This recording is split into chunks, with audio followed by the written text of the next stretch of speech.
March 13th. My name is Bill McCamley. I'm a state representative from Las Cruces and Mesilla here in New Mexico with your legislative update for the day. We have about 4.5 days left in the session. In terms of my actions for the day, I'm co-sponsoring a bill for some athletic trainers. The statewide association wants to change their scope of practice. This is actually kind of something that happens quite a bit up here with different medical groups that want to change what they can and cannot do.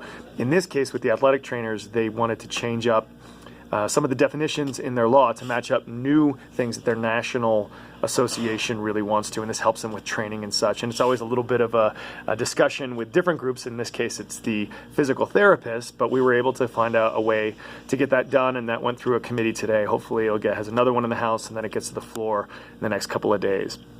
In my committee, we are giving research on industrial hemp one more try. Apparently, the governor has said she's okay with a new bill as long as it has 3 words in it. So we've gotten it through my committee. It now needs to get to the floor and over the Senate. It's going to be a little bit of a crunch to get it through since there's only a few days left, but we're going to try to do that and get it through as soon as possible. On the floor tonight, there were different bills that were discussed. The most significant one really requires independent people who spend money on independent campaign type of advertisements to actually disclose who they are. So a lot of times in New Mexico, it's been possible for wealthy groups to come in and just spend a bunch of money on campaigns, not associated with one individual candidate or another, but saying this person's good or this person's bad, and no one would know who their donors were.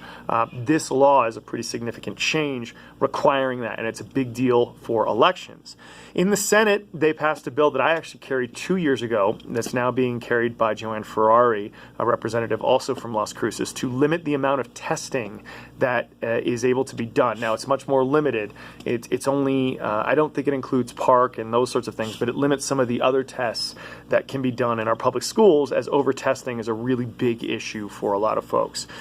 Tomorrow, I'm scheduled to have my border extension bill that extends the hours of the port at Santa Teresa to midnight to allow us to compete with Texas. Is going to be heard in the Senate Finance Committee, and if it passes there, it'll head to the floor of the Senate. This is basically my big priority, and for the rest of the session, it's something where we've invested in the border in the past. It's always returned jobs, as trade with Mexico has been one of our few bright economic spots over the last few years, and so I'm really hoping to get that done, and I'm putting a lot of my own capital in to try to get that done. So that's kind of what's going on. So we're still talking about the budget, and we're still talking about a revenue package that will allow us to fund a budget that doesn't cut education, and those discussions are still going on, and we'll be looking at getting something up to the governor in the next few days. So hopefully that all ends up working out. We don't have to come back here for what is called a special session of the legislature. So as always, I really appreciate everyone watching this, and if you have questions, comments, or concerns on these or any of the issues, I would love to try and answer them for you. Thanks, everybody, and hope everyone's having a great night. Bye.